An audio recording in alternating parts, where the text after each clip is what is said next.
आज हम बात करेंगे आधुनिक भारत के निर्माता पंडित जवाहरलाल नेहरू जी के बारे में। पंडित जवाहरलाल नेहरू जी का जन्म 14 नवंबर 1889 में हुआ था। ये भारत के फर्स्ट प्राइम मिनिस्टर थे और आज तक के इतिहास में इनका सबसे ज्यादा कार्यकाल था। लगभग 47 से 64 तक, मतलब कि 7 साल तक इनका कार्यकाल था। भारत की आजादी में ये बहुत ही महत्वपूर्ण नेता थे और साथ ही ये देश के बहुत ही महत्वपूर्ण राजनीतिज्ञ थे। अब हम बात करते हैं इनके बचपन के बारे में। इनका जन्म मोतीलाल नेहरू जी के घर में हुआ था। मोतीलाल नेहरू जी एक बहुत ही बड़े वकील थे। पंडित जवाहरलाल नेहरू जी की प्रैक्टिस इलाहाबाद के हाई कोर्ट में हुई थी।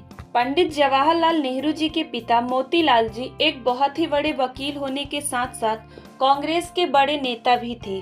पंडित जवाहरलाल नेहरू जी बहुत ही बड़े घर से बिलोंग करते थे, इसलिए उनके लिए घर में ही एक अंग्रेज का व्यक्ति उनको आके पढ़ाता था और फिर बाद में उनको हैरो स्कूल में भेज दिया गया। फिर स्कूल लाइफ खत्म होने के बाद ट्रिनिटी कॉलेज में सन 1910 में ग्रेजुएशन कंप्लीट की और फिर लंदन में वकील की पढ़ाई करने चले गए। फिर फाइनली 1912 में वकील बन गए। लेकिन इनकी वकालत में ज्यादा रुचि नहीं थी। इनको शुरू से ही आंदोलन और देश के हित में ज्यादा रुचि थी और सन 1912 में कांग्रेस का सेशन अटेंड किया। फिर लगातार कांग्रेस की गतिविधियों में जुड़े रह गए। सन 1916 में इनकी शादी हो जाती है कमला देवी से और सन 1917 में इनकी पुत्री होती है इंदिरा गांधी जी और फिर इनकी मुलाकात होती है गांधी जी से।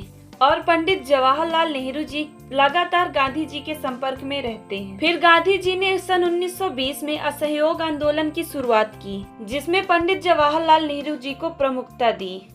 पंडित जवाहरलाल नेहरू जी को सन 1955 में भारत रत्न से सम्मानित किया गया और इनकी प्रमुख रचनाएं, जिनमें से विश्व इतिहास का झलक, पूरे देश में फेमस था।